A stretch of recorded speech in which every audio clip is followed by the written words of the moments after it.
Hello everyone, my name is Ayush Eklav.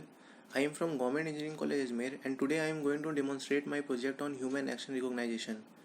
This project has been done under the mentorship of Mrs. Suman Chaudhary and I also got helpful hands from my project partners Ashwin Bhausar, Akashdeep Singh and Akashdeep Purvia. So let's start with our project. So what is actually action recognition? We see that we have input like video or images and output like the action label. Here we can see the process of action, activity and event in this arrow diagram. Action is something like walking, pointing, putting etc. And activity is something like level of semantics, talking on the phone, drinking tea etc. And event is something like a soccer game, a birthday party etc. So why we will perform action recognition? So we perform action recognition in order to do some kind of surveillance footage, user interfaces, automatic video organization or tagging, or we can search anything by video also. So here are some kind of examples of action recognition. We see that here is automatic tele-rehabilitation, we have intelligent assisted living and home monitoring. Here we can see the daily activity recognition, fine-grained action recognition and interactive action recognition.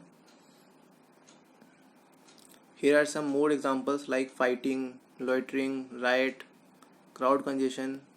We can control all these things with the help of human action recognition.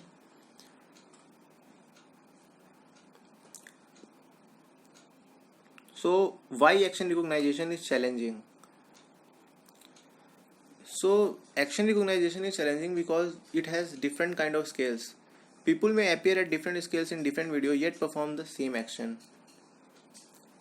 And there is another reason, which is movement of the camera.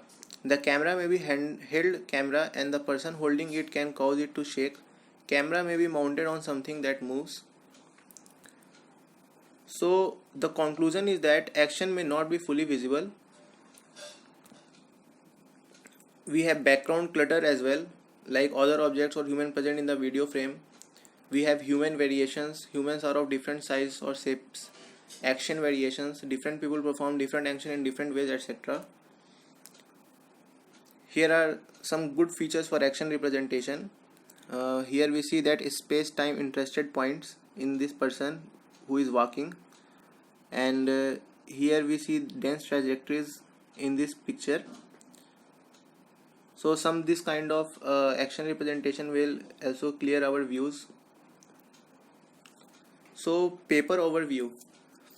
Recognizing human actions, a local SVM approach, Christians called Ivan Laptev and Barbara Capito, ICPR 2004. Here we see that use of local space-time features to represent video sequence that contain actions. Classification is done via an SVM. Results are also computed for KNN for comparison. Here we are seeing some kind of spatial time local features. Here no global assumption implies that consider local spatio-temporal neighborhoods like hand waving. We see that this girl is waving her hand. Boxing. So local space-time features. Here local space-time feature detect for a walking pattern. Here a 3D plot of spatio-temporal leg motion upside down and corresponding features in black, and here featured overlaid on selected frames of a sequence. So what is space-time interest points detection? What neighborhoods to consider? Distinctive neighborhoods implies high image variation in space and time, and this implies look at the distribution of the gradient. Here some are the definitions of the terms we are using. F R square into R implies R is the original image sequence.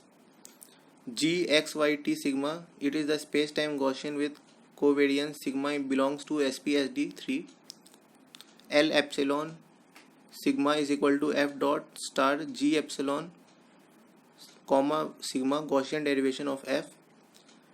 Delta L is equal to Lx Ly Lt T space-time gradient. Mu sigma is equal to delta L sigma delta L sigma T into Z S sigma. Here is the expression of second movement matrix.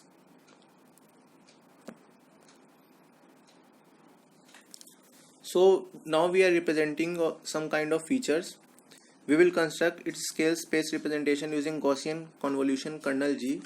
Here is the formula of Gaussian convolution kernel G. L sigma square tau square is equal to F into G sigma square tau square. Now we will compute the second movement matrix using spatiotemporal image gradients. Here there is a formula for calculating this. Mu sigma square tau square is equal to G S sigma square S tau square into del L tau. We will define positions of teachers by local maxima, and we can find this by H is equal to det mu minus K trace 3 mu. So spatial temporal jets fourth order are computed at each feature center. I is equal to Lx, Ly, Lt, so and so on to L, Tt. Using K means clustering, a vocabulary consisting of word HI is created from the jet descriptions.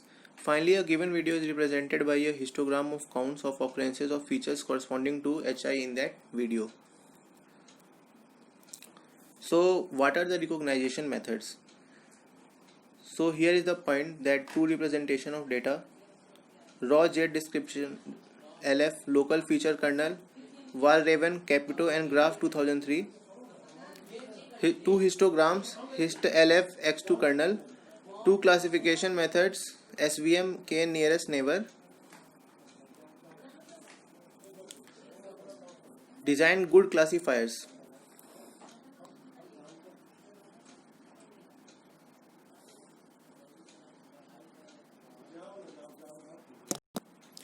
Now we will see how to design some good classifiers. Here is an example, support vector machine SVM. Here it is a positive samples, negative sample not working. Here we see that action representatio n vector x and action representatio n vector x. Linear SVM y is equal to wt x plus b, y is greater than 0 working, y is less than 0 not working. Here is the data set of every actions we have. Here we have walking, jogging, running, boxing, hand washing and hand clapping. So video data set with a few thousand instances we have, 25 people each. They perform 6 different actions like walking, jogging, running, boxing, hand waving, clapping in 4 different scenarios. Outdoors, W scale variation, outdoors W different clause, indoors several times. Backgrounds are mostly free of clutter. Only one person performing a single action per video. Here is the result we got from this statistics of different kind of human actions performed by different people. Here we see that correctly classified percentage, test on all scenario and test on scenario S2. Here is the statistics we can observe. So the final result is that local feature jets plus SBM perform the best. SBM outperforms NN. Hist LF histogram of jets is slightly better than Hist STG histogram of spatiotemporal gradients, and the average classification accuracy on all scenarios is 71.72%. So the final analysis of our this statistics is that some categories can be confused with others, running versus jogging versus walking, waving versus boxing, due to different ways that people perform these tasks. And local features, raw jet descriptors without histograms combined with SVMs was the best performing techniques for all tested scenarios. So we will see some paper overview on this. Two-stream convolutional networks for action recognition in videos, NIPS 2014. It proposed a two-stream ConvNet architecture, two-stream architecture for video classification, temporal stream motion recognition ConvNet, spatial stream appearance recognition ConvNet. Here we can see the architecture. Here is the video, still frame, multi-frame optical flow, spatial stream convert, temporal stream convert and score fusion. Here we see the convent layer configuration. Here is 8 weight layers, 5 convolutional and 3 fully connected, used for both spatial and temporal streams. So what is spatial stream? It predicts action from still images, image classification, input, individual RGB frames training, and it leverages large accounts of outside image data by pre-training on ILSBRC 1.2 million images, 1000 classes, classification layer retained on video frames, evaluation applied to 25 evenly sampled frames in each clip, resulting scores averaged. And similarly for optical flow, displacement vector filled between a pair of consecutive frames, each flow 2 channels horizontal and vertical components, computed using Brox et al. ECCB 2004, based on generic assumption of constancy and smoothness, pre-computed on GPU 17FS JPEG compressed global camera motion compensated by main flow subtraction.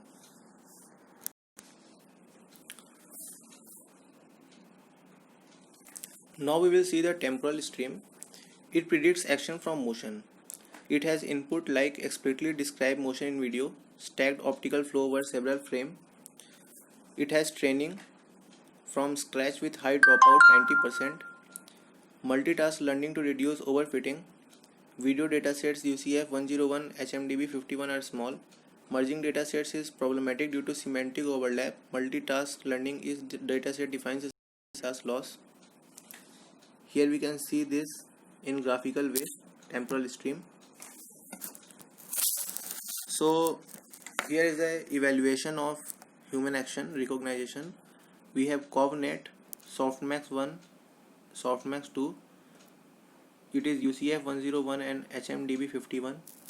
So video action classification data set in the we have two, UCF 101 and HMDB 51.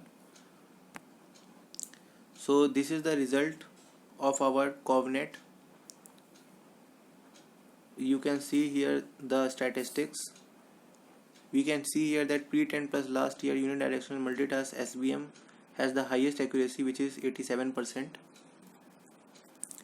And here also we can see the mean accuracy on UCF 101 and HMDB 51. So our final conclusion on this presentation is that from depth and color image sequence to multi-modal visual analytics, quality metrics for activity recognition tasks, we have new features for depth images and for fusion. It all depend on machine learning framework. This is very important. And we have also new applications. So next milestone in action recognition. So here we see what is the next thing we can do here in human action recognition. Will CNN takes over existing action recognition methods? What is good network architecture? Where is to get sufficient training data? Input frames are fed into two separate streams of processing, a context stream that models low resolution image and a fovea stream that processes high resolution center crop. Both streams consist of alternating convolution red, normalization green and pooling blue layers. Both streams converge to two fully connected layers yellow. So here we also see spatial stream convent and temporal stream connet. Here we can see how it can progress. Here are some instances of this: two consecutive frames, optic flow as input to deep network, that is connet. Spatial stream convent captures shape information. Temporal stream convent captures motion information, achieve state of the art accuracy. Here we see that dense Traj West IFP is 87.9% UCF and two stream connet is 88.0%.